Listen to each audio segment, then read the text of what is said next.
સરહદી ગામની મુલાકાત તથા લોકસંવાદ કાર્યક્રમ યોજાયો। વાવ થરાદ જિલ્લાના ગ્રામજનોના ઘરે રાત્રિ રોકાણ કરી સ્થિતિનો ચિતાર મેળવ્યો।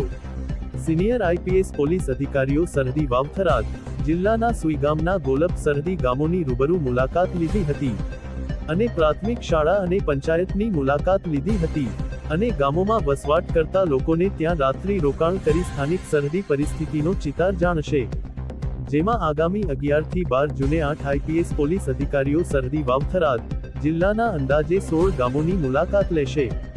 જેમાં સરહદી વિસ્તારોની સુરક્ષા અને ત્યાં વસવાટ કરતા લોકોની સમસ્યાઓને ગામમાં બેસીને સમજવાને બદલે હવે ગુજરાત પોલીસ ટોચનું નેતૃત્વ સીધું જ ગામડાઓમાં રૂબરૂ બેઠક કરી હતી। જેમાં રાજ્યના મુખ્ય 8 સિનિયર આઈપીએસ અધિકારીઓ 2 દિવસમાં સરહદી આંતરરાષ્ટ્રીય સીમા ધરાવતા એવા પાકિસ્તાન બોર્ડરને અડીને આવેલા 16 સરહદી ગામોની મુલાકાત લેશે। જ્યાં ફરી સ્થાનિક પરિસ્થિતિનો ચિતાર જાણી સ્થાનિક લોકોના ઘરે પહોંચી રાત્રિ રોકાણ કરીને સરહદી જીવનની વાસ્તવિક સ્થિતિ જાણશે।